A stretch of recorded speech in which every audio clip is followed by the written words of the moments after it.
لیکن اس واقعے سے اہم سبق کیا ملتے ہیں؟ محرم میں ہم کون سے ایسے کام کر رہے ہیں جس سے ہم اللہ کے غضب کے مستحق ٹھہر رہے ہیں؟ یہ چند باتیں ہیں جس پر انشاءاللہ آج میں بات کروں گا۔ اللہ تعالی ہم سب کو عمل کی توفیق عطا فرمائے اور حق کہنے کی توفیق عطا فرمائے۔ دیکھو ایک بات خوب اچھی طرح سمجھ لو، اسلام 1400 سال پہلے مکمل ہو چکا ہے۔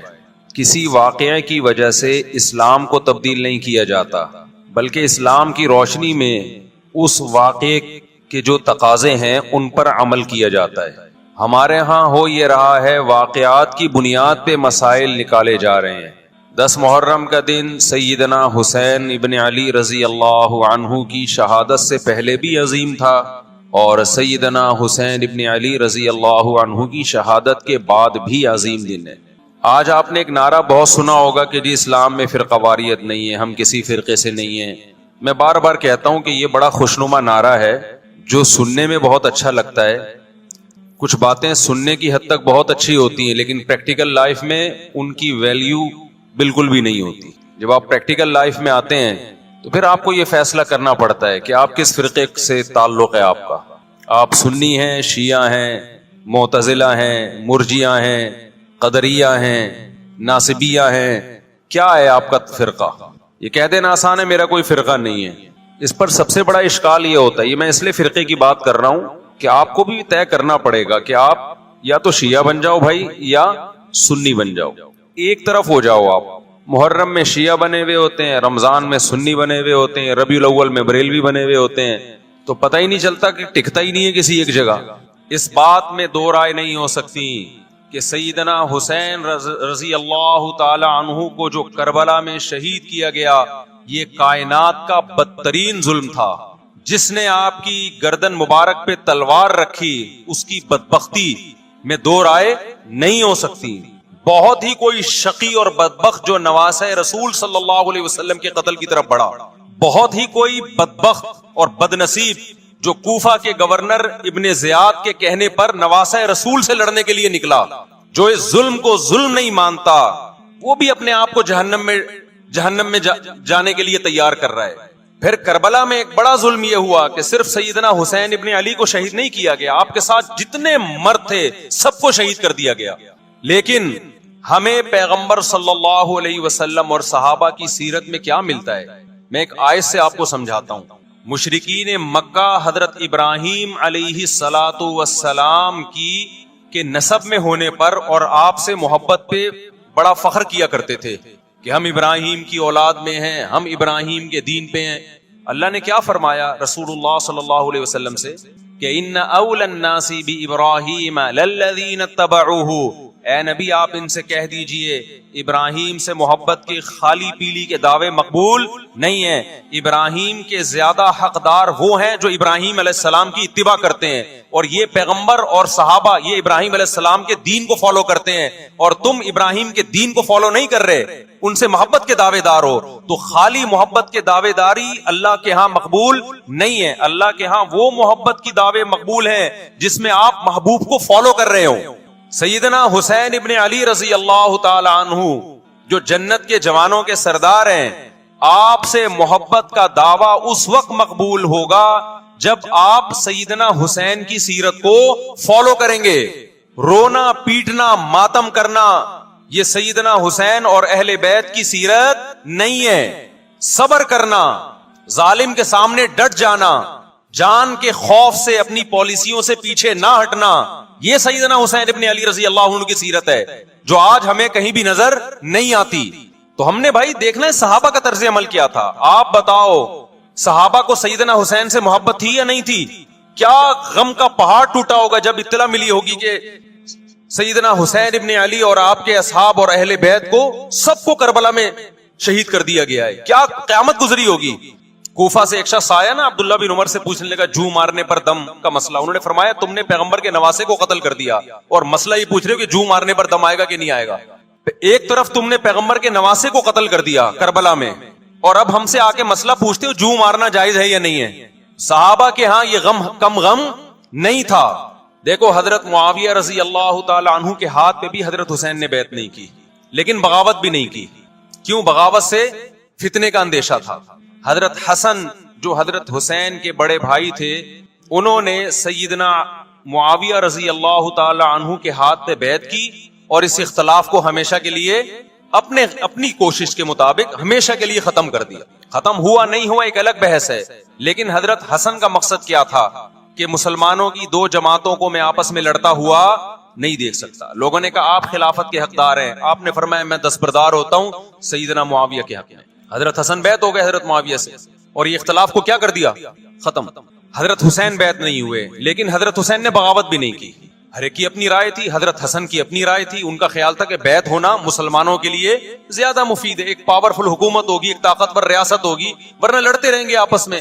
حضرت حسین کا موقف یہ تھا کہ میں بغاوت تو نہیں کروں گا لیکن بیعت بھی نہیں ہوں گا، کیونکہ اگر بیعت ہو گیا تو اس سے جو خلفائے راشدین کے دور میں جو خلیفہ کی سلیکشن کا طریقہ تھا وہ طریقہ ختم ہو جائے گا.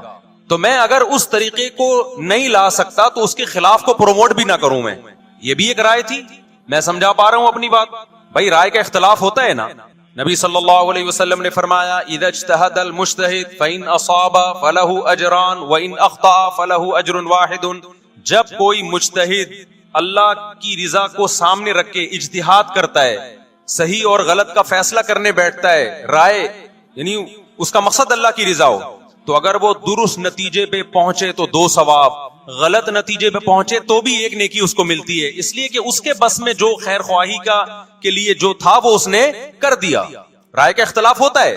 تو حضرت حسن رضی اللہ تعالیٰ عنہ بیعت ہوئے حضرت معاویہ کے ہاتھ پہ. سیدنا حسین نہ بیعت ہوئے اور نہ آپ نے بغاوت کی، خاموشی اختیار کی. حضرت معاویہ رضی اللہ تعالی عنہ نے سیدنا حسین کو تلوار کی زور سے بیعت پر مجبور نہیں کیا، بلکہ نواسہ رسول کا خیال کیا اور وصیت بھی کی لوگوں کو.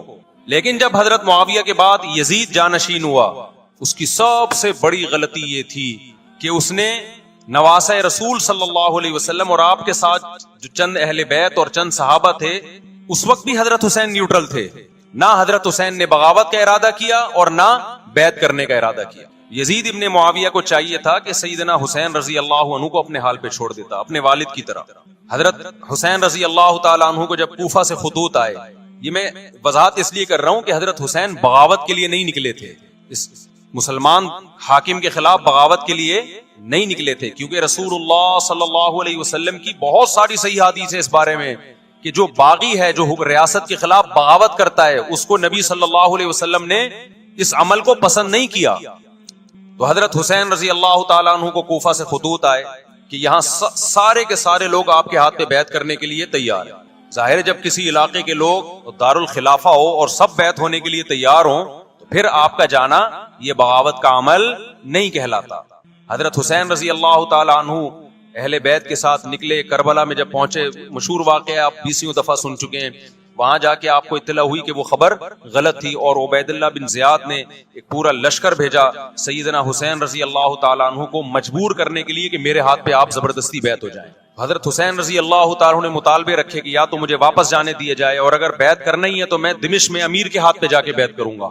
بہت معقول مطالبے تھے یہ. میرا مقصد ابھی کربلا کا واقعہ بیان کرنا نہیں ہے، اس پہ بہت کچھ کہا جا چکا ہے، خود میرا بھی بیان اس پہ تفصیل سے ہو چکا ہے. اس کے بعد بھی سیدنا حسین رضی اللہ تعالی عنہ کو مجبور کرنا کہ عبید اللہ بن زیاد جو بدبخت انسان جو قاتل تھا اہل بیت کا، اسی کے ہاتھ پہ لازمی بیعت ہو، جبکہ وہ امیر بھی نہیں ہے، وہ گورنر ہے ایک علاقے کا. تو نواسہ رسول کا خیال نہ کرنا یہ بدترین ظلم تھا جو اس وقت حکومت سے ہوا ہے. حضرت حسین رضی اللہ تعالی عنہ، دیکھو نبی صلی اللہ، آج ہم دیکھتے ہیں کہ جو بڑا آدمی ہوتا ہے نا اس کی قربانیاں ہوتی ہیں، اس کی بڑی بڑی قربانیاں ہوتی ہیں. چھوٹے اپنے بڑوں کی قربانیوں کو کیش کراتے ہیں. آپ نے دیکھا ہوگا فلاں نے بڑی قربانیاں دی اور بچے موج کر رہے ہیں، دیکھا نا آپ نے. لیکن اللہ تعالیٰ نے رسول اللہ صلی اللہ علیہ وسلم کے نسب کو اس سے محفوظ کیا. ہمارے نبی کے 2 بیٹے حسن حسین، آپ کی نسل حضرت فاطمہ سے چلی ہے، دونوں شہید ہوئے ہیں. اس میں بہت بڑی حکمت تھی کہ پیغمبر صلی اللہ علیہ وسلم نے سب سے پہلے تربیت اپنے گھر والوں کی ہے. آج لوگ باہر فنٹر بنے ہوئے ہوتے ہیں، تبلیغیں کر رہے ہوتے ہیں، اپنے گھر کی ان کو پرواہ نہیں ہوتی. نبی صلی اللہ علیہ وسلم نے سب سے پہلے جو تربیت کی ہے کس کی ہے؟ حضرت حسن اور حسین کی ہے. تو جب کربلا میں آپ کو چاروں طرف سے گھیر لیا گیا اور آپ کو مجبور کیا گیا کہ آپ نے ابن زیاد کے ہاتھ پہ بیعت کرنا ہے، تو آپ نے اس ذلت کو گلے لگانے سے انکار کر دیا. آپ کو 100% یقین تھا کہ اتنے بڑے لشکر کے سامنے میں ٹھہر نہیں سکتا، اسباب کی دنیا میں فتح کی امید نہیں ہے. لیکن حضرت حسین رضی اللہ تعالی عنہ نے لڑنے کا فیصلہ کر کے اور شہادت کو قبول کرنے کا فیصلہ کر کے ابن زیاد اور اس زمانے کے حکمران جو اس قتل پہ راضی تھے، قیامت تک کے لیے ان پہ لعنت کے سلسلے کا دروازہ کھول دیا. بعض دفعہ اللہ بھی یہ چاہتے ہیں کہ بدبختوں کو دھیل ملے تاکہ ان کا جرم سنستدرجہم من حیث لا یعلمون. قرآن کہتے ہیں نا ہم ان کو ڈھیل دیں گے، ان کو برائی میں ہم آگے بڑھنے دیں گے، ایسے بڑھنے دیں گے کہ ان کو خود بھی پتہ نہیں چلے گا، تاکہ قیامت کے دن ان کا عذاب ان کو کئی گنا بڑھا کر دیا جائے.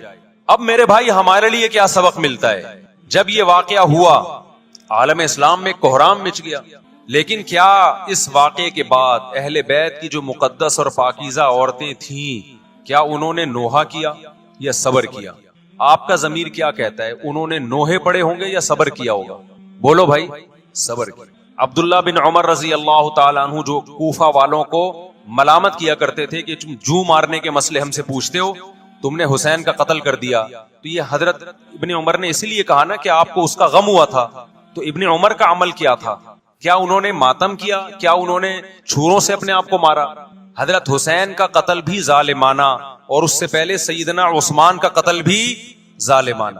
اگر نوحہ یا ماتم جائز ہے تو حضرت عثمان کی شہادت کے دن بھی جائز ہے، حضرت حسین کی شہادت کے دن بھی جائز ہے.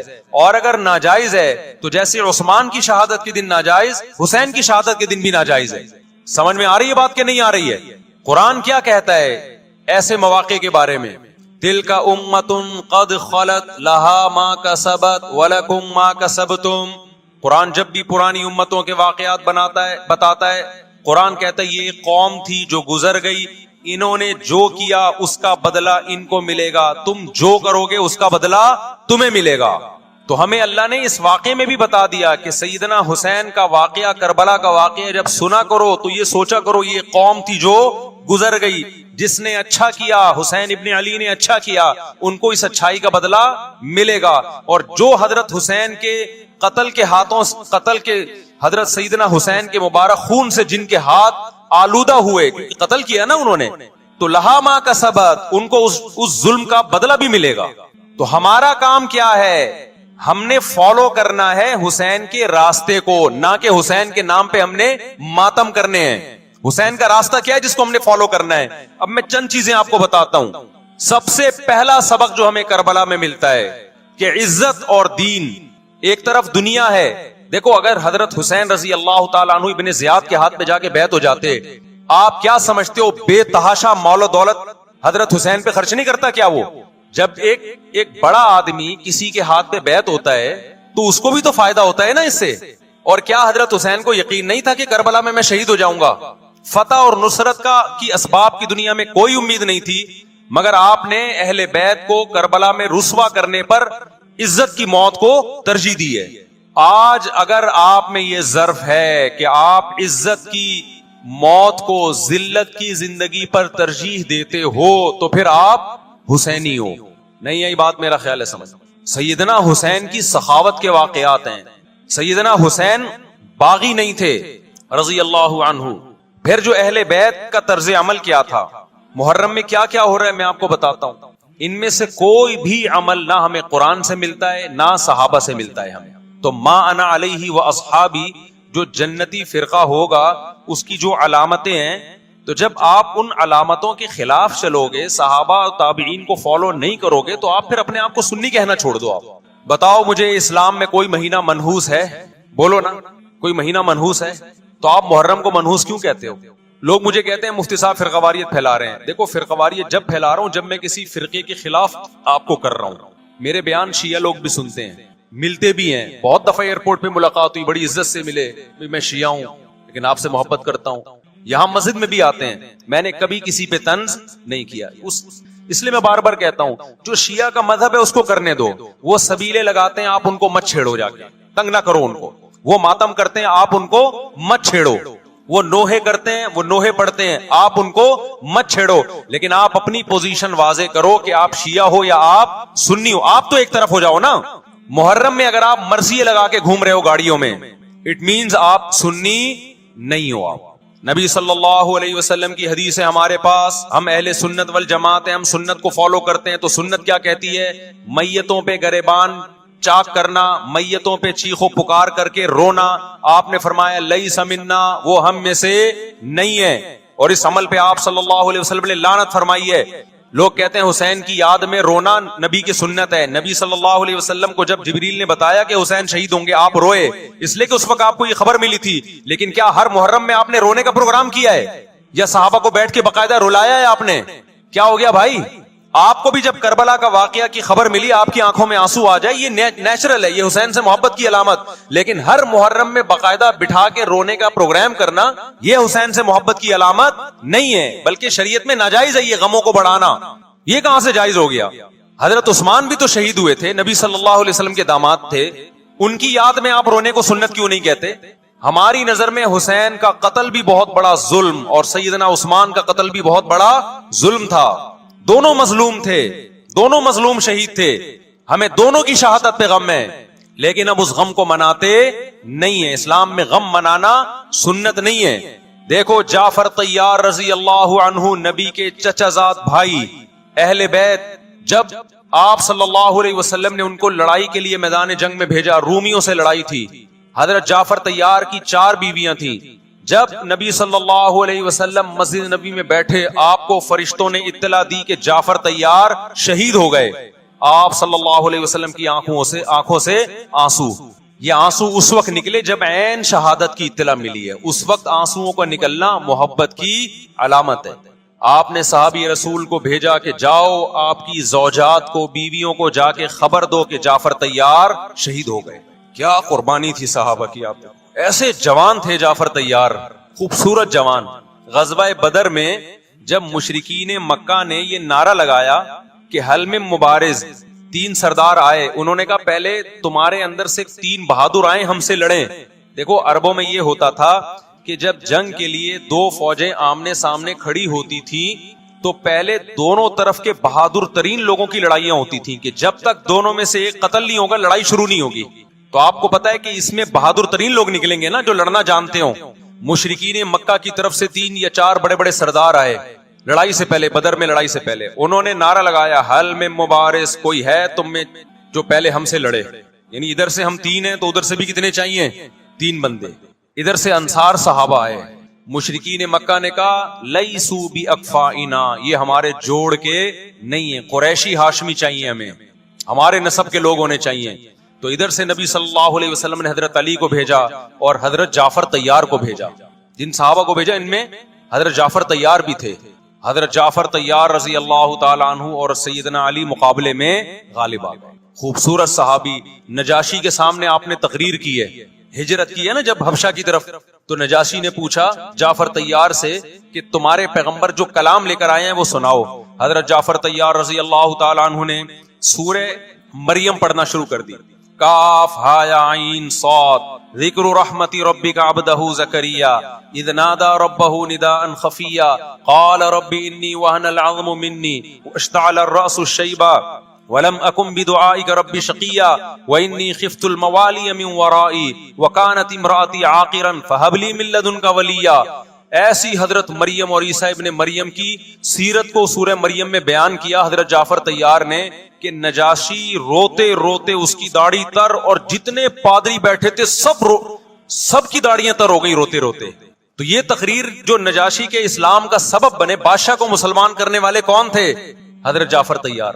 اور آپ کے چھوٹے چھوٹے بچے, 4 جوان بیویاں ہوں, چھوٹے چھوٹے بچے ہوں, اور ایسے میں میدان جنگ میں لڑتے ہوئے شہید ہو جائیں تو پیغمبر اور صحابہ پہ کیا قیامت ٹوٹی ہوگی. لیکن ہمارے نبی صلی اللہ علیہ وسلم کی آنکھوں سے کیا تھے؟ صرف آنسو موتی کی طرح ٹپک رہے تھے.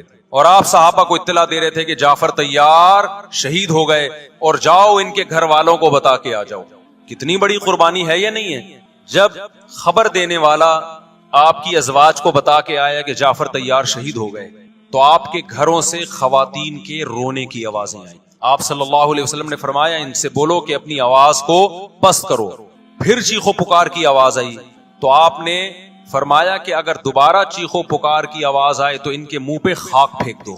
وہ شہید کی بیوہ تھیں اور شہید بھی کتنے مقدس, ان کو بھی نبی صلی اللہ علیہ وسلم نے نوحہ کرنے کی اجازت نہیں دی. اس دن جس دن غم پہنچا ہے اس دن بھی چیخو پکار کی اجازت نہیں دی ہے. تو آپ بتاؤ اگلے سال اس تاریخ کو چیخو پکار کی کیسے اجازت مل جاتی؟ نہیں آئی میرا خیال ہے بات سمجھ میں. جب غم پہنچا ہے اس وقت چیخنے چلانے کی اجازت نہیں ہے. چھوٹے چھوٹے یتیم بچے, حضرت جعفر طیار کے چھوٹے چھوٹے یتیم بچے, کتنا غم ہوتا ہے جب چھوٹے چھوٹے بچے, ان کا باپ دنیا سے چلا جائے, کتنا ترس آتا ہے ان کے اوپر. تو ہمارے نبی کو بھی ان یتیم بچوں پہ بھی ترس آیا, ان بیواؤں پہ بھی ترس آیا, لیکن نہ نبی صلی اللہ علیہ وسلم چیخو پکار کر کے خود روئے اور نہ آپ نے ان کی ازواج کو رونے کی اجازت دی ہے. سمجھ میں نہیں آ رہی میرا خیال ہے بات. میرا مقصد شیعوں پہ طنز کرنا نہیں ہے, ان کا جو مذہب ہے ان کو اس پہ چلنے دو. میرا مقصد ہے آپ اپنی پوزیشن واضح کرو کہ آپ ادھر ہو یا ادھر ہو. کسی کو تنگ مت کرو, نہ کسی پہ فتوے لگاؤ کفر اسلام کے, نہ کسی کو جہنمی قرار دو. اپنی پوزیشن آپ فیصلہ کرو کہ آپ اگر ادھر جانا ہے تو پورے ادھر چلے جاؤ. پھر یہ آدھا تیتر آدھا بٹیر والا معاملہ مت کرو. وہ ان کا مذہب ہے بھائی, ان کے علماء ان کو بتاتے ہیں کہ محرم میں کالے کپڑے پہننے ہیں, محرم میں ماتم کرنا ہے, محرم میں کو منحوس سمجھنا ہے, اس میں شادی بیاہ نہیں کرنا. ان کے علماء ان کو بتاتے ہیں, ان کو چلنے دو اس پر. دنیا میں بہت سے فرقے ہیں, بہت سے مذہب ہیں, ہم کسی کو نہ ختم کر سکتے ہیں نہ کسی کے خلاف نفرت پیدا کر سکتے ہیں. اس سے کوئی چیز حاصل نہیں ہوگی. کسی سے نفرت کرنے کی ضرورت نہیں, کسی پہ فتوے لگانے کی ضرورت نہیں, لیکن آپ کو اپنی پوزیشن واضح کرنی پڑے گی کہ میں کہاں کھڑا ہوا ہوں. اگر آپ سنی ہو تو پھر اہل سنت والجماعت صحابہ تابعین کو فالو کرتے ہیں, حدیث کو فالو کرتے ہیں, اور حدیث میں ہمیں ماتم کرنا, نوحہ کرنا, گریبان چاک کرنا اس کی پرمیشن نہیں ہے, بلکہ اس سے روکا گیا ہے, اس عمل کو حرام اور ناجائز قرار دیا گیا ہے. بات آ رہی ہے سمجھ میں؟ باقی جو شیعہ حضرات کرتے ہیں, ہمارے دوست ہیں شیعہ, میں مذاق میں نہیں کہہ رہا, ملتے ہیں ہم سے, میں کبھی ان سے مذہب کے ٹاپک پہ بات نہیں کرتا, نہ ان کو کبھی چھیڑتا ہوں کہ آپ یہ کیوں کر رہے ہو, یہ کیوں نہیں کر رہے. بھائی اس کا مذہب ہے, وہ اس کا فرقہ ہے, جو کرنے دو اس کو. ہم نہیں کرتے کیونکہ ہم اہل سنت والجماعت میں. سمجھ میں آ رہی ہے بات کہ نہیں آ رہی؟ پھر ربیع الاول کا مہینہ آئے گا, اس میں بھی آپ اپنی پوزیشن واضح کرو کہ آپ ادھر ہو یا ادھر ہو. دو فرقے ہیں, دیوبندی بریلوی.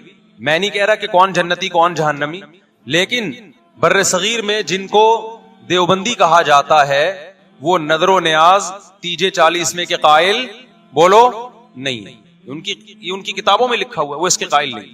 اگر کوئی بزرگ ان میں قائل گزرا بھی ہے تو وہ اس کا ذاتی تفرد ہے, اس کو علماء نے فالو نہیں کیا, اس کو ان کی اجتہادی غلطی قرار دیا. ربیع الاول میں جلوس نکالنا یا مزار بنانا یا مزاروں پہ جانا اس نیت سے کہ وہاں جا کے ہم کوئی قوالی پڑھیں گے یا کچھ بھی, ہمارے ہاں قبرستان جانا صرف اس لیے ہے کہ آخرت کی یاد تازہ ہو, بس. اس کے علاوہ اور کوئی کانسیپٹ نہیں ہے. ہمارے ہاں قبر ایک بالش سے زیادہ اونچی بنانا جائز بولو نا نہیں ہے, قبر پکی کرنا جائز نہیں ہے, تیجے 40 میں کرنا جائز بولو نہیں. آج ایک صاحب آئے, کہنے لگے میری ساس کا 40واں ہے, فجر میں کہنے لگے مجھے, کہہ رہے میں نہیں گیا تو بڑا مسئلہ ہو جائے گا. میں نے کہا بھائی ایک فیصلہ کرو, گرین چینل یا وائٹ چینل, ایک طرف ہو جاؤ بھائی, کیونکہ وائٹ چینل میں یہ جائز نہیں ہے, نہ 40واں ہے نہ تیجا ہے. اب لوگ مذاق اڑاتے ہیں, مر گیا مردود نہ فاتحہ نہ درود. بھائی کچھ بھی کہتے رہو تو پھر پورے ادھر کو ہو جاؤ, یا تو پورے وائٹ ہو جاؤ یا پورے کیا ہو جاؤ, پورے گرین ہو جاؤ. پھر تیجا بھی کرو, 40واں بھی کرو, برسی بھی کرو, اور پھر اس کے بعد جھنڈے بھی لگاؤ ہرے رنگ کے.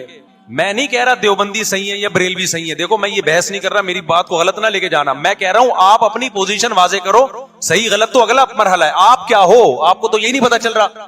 آپ ربیع الاول میں ہرے جھنڈے لے کے گھوم رہے ہو, رمضان میں آپ وائٹ چینل بنے ہوئے ہو, محرم میں آپ بلیک چینل بنے ہوئے ہو, تو پتہ ہی نہیں چل رہا تو ہے کیا بھائی. جب 73 فرقوں میں ایک جنتی ہے تو ایک کو فالو کرو نا جس کو جنتی سمجھتے ہو. اگر آپ سمجھتے ہو کہ بلیک چینل یا شیعہ فرقہ جنتی ہے تو پورے شیعہ ہو جاؤ بھائی. اگر آپ سمجھتے ہو بریلوی فرقہ جنتی ہے تو پورے بریلوی ہو جاؤ. تو جس کو سمجھتے ہو وہ بن جاؤ, لیکن پورے بنو, ادھورے مت بنو, آدھا آدھا نہ لو. بات سمجھ میں آ رہی ہے؟ میں پھر بتا رہا ہوں, نہ میں کسی کو جنتی کہہ رہا ہوں نہ جہنمی. میں یہ نہیں کہہ رہا دیوبندی جنت میں جائیں گے یا بریلوی جائیں گے یا شیعہ جائیں گے, یہ تو اللہ فیصلہ کرے گا. ہم تو وہ کریں گے جو ہماری کھوپڑی میں آ رہا ہے. ہماری کھوپڑی میں یہ آ رہا ہے کہ جس کو بھی کرو تو ایک کو کرو پورا, تاکہ ایک طرف ہو جاؤ. آدھے تیتر آدھے بٹیر مت بنو آپ, اور دوسرے کو چھیڑو بھی نہیں, چھیڑنے کی بھی ضرورت نہیں ہے. کوئی جو کر رہا ہے کہ بھائی اس کا مذہب ہے, دیکھو ہندو مندر میں جاتا ہے نا, ہماری رائے کے مطابق صحیح کر رہا ہے غلط کر رہا ہے, غلط کر رہا ہے, لیکن ہم چھیڑتے ہیں کیا؟ اسلام نے اجازت دی اس کو چھیڑنے کی کہ ہندو جا رہا ہے اس کو پکڑ کے لا کیوں جا رہا ہے بھائی؟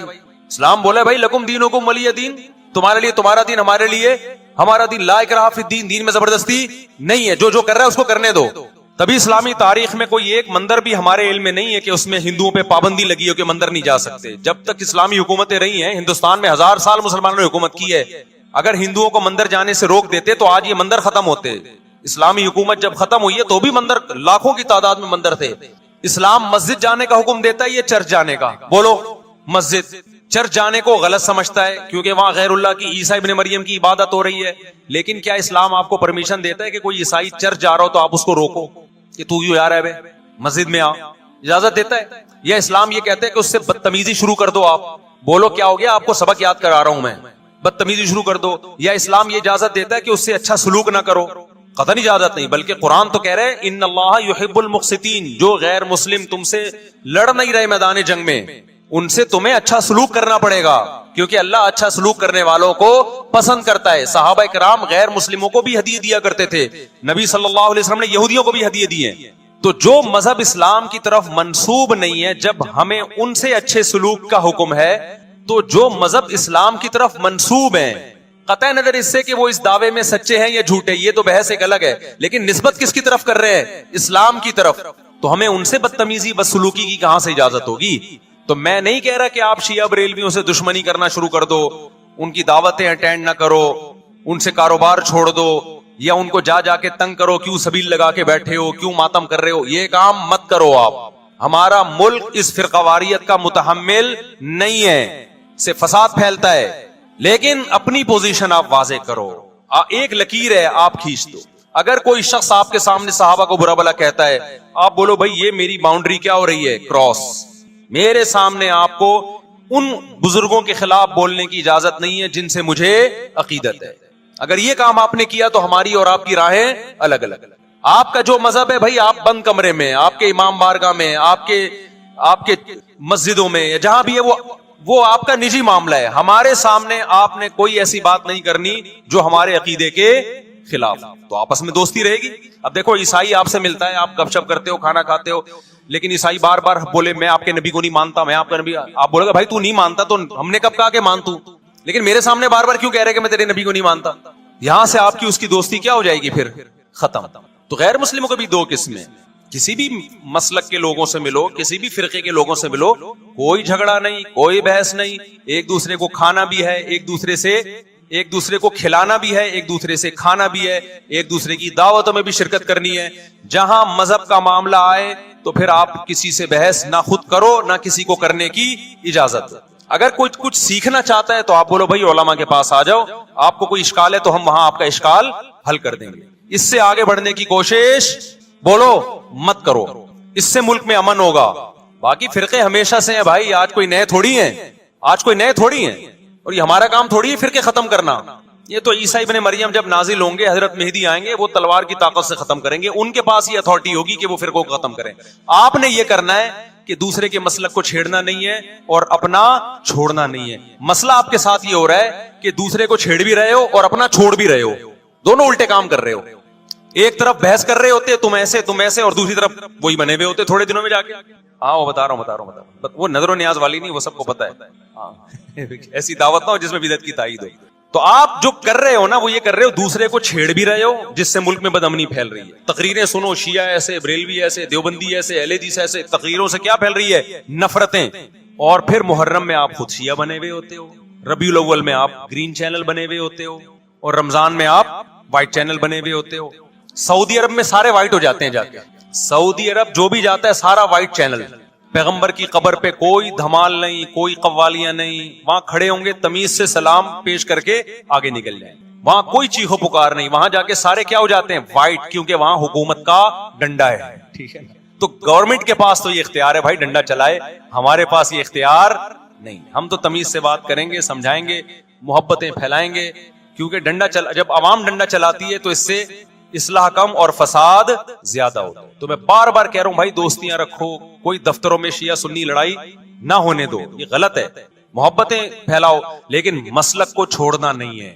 جب کوئی آپ سے کہے محرم میں یہ کام کرو، بولو بھائی ہم چونکہ اہل سنت والجماعت میں سے ہیں، ہم چونکہ سنی ہیں، لہذا ہمارے ہاں کوئی مہینہ ہمارے مذہب کے مطابق منحوس نہیں ہے۔ پھر کوئی آپ کو اصرار کرے نہیں یہ نہیں یہ نہیں یہ، آپ بولو بھائی ہم تم پہ اپنا مسلک تھوپ رہے ہیں کیا؟ تم جلوس نکالتے ہو، تم ماتم کرتے ہو، ہم تو نہیں تمہیں روکتے آ کے، بلکہ گورنمنٹ تمہیں تحفظ دیتی ہے، سیکیورٹی دیتی ہے گورنمنٹ تمہیں۔ تو جب ہم اپنا مسلک تم پہ نہیں تھوپتے تو تم اپنا مسلک ہم پہ کیوں تھوپ رہے ہو بھائی؟ تو ہم محرم میں بھی شادی کریں گے، ربیع الاول میں بھی کریں گے، سفر میں بھی کریں گے، رمضان میں بھی کریں گے، ہم نے تو 4 کرنی ہے۔ ہم مہینوں کے حساب سے شروع کر دیں تو پھر ہمارے تو بڑے مسئلے ہو جائیں گے بھائی۔ سمجھ میں آ رہی ہے بات کہ نہیں آ رہی؟ حضرت جعفر طیار اہل بیت میں سے تھے، کتنی زوجات تھیں؟ 4 تھیں۔ حضرت علی کی کتنی تھیں ایک وقت میں؟ حضرت فاطمہ کے دنیا سے جانے کے بعد 4 تھیں۔ یہ بھی ہے سنت میں، نکاح کو فروغ دو، یہ اہل بیت کا طریقہ ہے تاکہ سوسائٹی میں زنا کم ہو، بیوہ طلاق یافتہ عورتوں کو ٹھکانہ ملے۔ خیر، تو اب میں بات سمیٹ کے ختم کر رہا ہوں۔ لوگ کہتے ہیں محرم میں ہم نکاح کیوں کریں بھائی؟ فرض واجب تو نہیں ہے نا، چلو حرام نہیں ہے لیکن فرض بھی تو نہیں ہے نا۔ لوگ یہ بھی کہتے ہیں، دیکھو جب قرآن نے کسی چیز کو حلال قرار دیا ہو نا تو قرآن اس کو پسند نہیں کرتا کہ آپ عملاً اس کو حرام کر دو۔ دیکھو مشرکین مکہ کیا کرتے تھے؟ بتوں کے نام پہ جانور چھوڑتے تھے، پھر ان کا گوشت نہیں کھاتے تھے۔ اللہ نے فرمایا کہ تم نے خدا کی حلال کردہ چیز کو کیسے حرام کر دیا تم نے؟ نبی صلی اللہ علیہ وسلم نے قسم اٹھائی میں شہد نہیں کھاؤں گا، آپ نے فرمایا لما تحرم ما احل اللہ لک، اے نبی جو چیز اللہ نے آپ کے لیے حلال کر دی آپ کیسے اپنے اوپر حرام کر رہے ہیں؟ اس سے پتہ چلتا ہے کہ اگر آپ محرم میں نکاح کرنا چاہتے ہیں لیکن آپ یہ سوچ کے ڈیلے کر دیتے ہیں کہ بھائی اس مہینے میں لوگ نکاح کو برا سمجھتے ہیں، تو یہ ڈیلے کرنا آپ کے لیے ناجائز ہوگا، کیونکہ لما تحرم ما احل اللہ لک، اللہ نے جس چیز کو تمہارے لیے حلال کیا تم نے کس دلیل کی بیس کے پر اپنے اوپر پابندی لگائی ہے اس پر؟ ایک تو ہے نا کسی کو شادی کا خیال ہی سفر میں آ رہا ہے، ربیع الاول میں آ رہا ہے، وہ تو ایک الگ بات ہے، لیکن اس کا نکاح محرم میں ہونا تھا، صرف محرم کی وجہ سے وہ ڈیلے کر رہا ہے کہ جی میں ربیع الاول میں لے کے جاؤں گا۔ یہ ڈیلے کرنا قرآن و سنت پہ زیادتی ہے یا نہیں ہے؟ یہ اللہ کے حلال کو عملاً حرام کرنا ہے یا نہیں ہے؟ نہیں ہے، یہ بات سمجھ میں۔ پھر اگر کوئی شیعہ آپ سے کہتا ہے کہ بھئی آپ ہمیں چھیڑنے کے لیے یہ کام کر رہے ہو، آپ بولو نہیں بھائی ہم آپ کو چھیڑنے کے لیے نہیں کر رہے، آپ کا مسلک ہے، آپ اس پر عمل کریں، ہمیں اس پہ کوئی اعتراض نہیں ہے، لیکن ہم کس کے پر عمل کریں گے؟ ہم اہل سنت والجماعت ہیں۔ کتنے صحابہ ہیں، خود نبی کی نکاح محرم میں ہوا ہے، اور ویسے بھی ہمارے ہاں شہادت ایک منحوس عمل نہیں ہے، شہادت ایک مبارک عمل ہے۔ 10 محرم پہلے سے فضیلت والا دن تھا، محرم پہلے سے فضیلت والا مہینہ تھا، حسین ابن علی کی شہادت سے اس مہینے کے تقدس کو 4 چاند لگ گئے اور مقدس ہو گیا یہ مہینہ۔ یہ کیسی بات ہے جو شہادت کا دن ہو ہم اس کو منحوس قرار دے دیں؟ بھائی ہمارا یہ جگرا نہیں ہے، سمجھتے ہو کہ نہیں سمجھتے ہو؟ تو اس لیے محرم میں اگر کسی نے نکاح کرنا ہے اس کو ڈیلے مت کرو میرے بھائی۔ لوگ کہتے ہیں فرض تو نہیں ہے نا، آپ اگر اس کے نحوست منحوس ہونے کی وجہ سے ڈیلے کر رہے ہو تو پھر آپ پہ فرض ہوگا کرنا۔ کیوں؟ اس آیت کی روشنی میں لما تحرم ما احل اللہ لک، اے نبی جس چیز کو اللہ نے حلال قرار دیا آپ کس دلیل کی بیس پہ اس کو اپنے اوپر حرام کرتے ہیں؟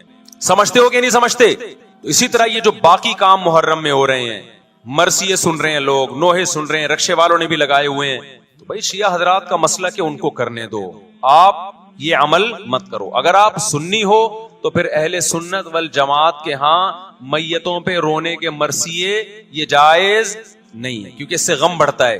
ہمارے نبی نے جعفر طیار رضی اللہ عنہ کی زوجہ کو، جن کا حقیقی غم تھا اس وقت، ان کو نہیں رونے دیا، تو ہمیں کیسے آپ صلی اللہ علیہ وسلم چیخو پکار کی اجازت دیں گے؟ اسی طرح محرم میں سبیلیں لگانا، اس کی بھی کوئی دلیل نہیں ہے۔ سیدنا حسین ابن علی تو پیاس ظلم سے شہید ہوئے، وہ ایک طرف آپ کہتے ہیں وہ پیاسے تھے ان کو پانی نہیں ملا، دوسری طرف آپ اس دن میں لوگوں کو پانی پلا رہے ہیں، تو اس کی لاجک بھی نہیں بنتی کوئی۔ اسلام نے 10 محرم کو روزے کا دن قرار دیا، روزہ اور سبیل جمع نہیں ہو سکتے۔ سمجھتے ہو کہ نہیں سمجھتے؟ آپ کہہ سکتے ہیں کسی کو پانی پلانے پر کون پابندی لگا سکتا ہے؟ پانی پلاؤ بھائی پورے سال، اسپیسیفک ان دنوں میں کیوں پلا رہے ہیں آپ؟ تو جو شیعہ حضرات ہیں ان کا مسلک ہے، ان کو کرنے دیں۔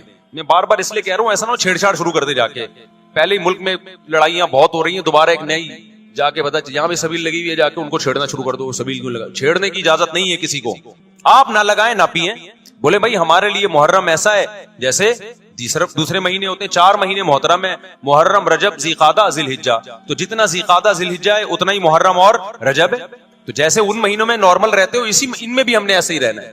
سمجھتے ہو کہ نہیں سمجھتے ہو؟ اور حلیم کی دیگیں مت پکاؤ محرم کی راتوں، حلیم کھا سکتے ہو جب چاہو۔ اس خاص ان دنوں میں. اور ویسے بھی جو لوگ پوری پوری رات حلیم کے دیگڑے میں گھوٹے لگاتے ہیں صبح روزہ نہیں رکھتے. کیا خیال ہے جب آپ پوری رات دیگڑے میں گھومتے رہو گے؟ دیکھا نہیں یہ پوری رات دیکھ کے اندر گھومتے رہتے ہیں جیسے موت کے کنویں میں نہیں بائک چلاتا بندہ, تو صبح روزہ رکھے گا ایسا آدمی؟ تو یہ ساری چیزیں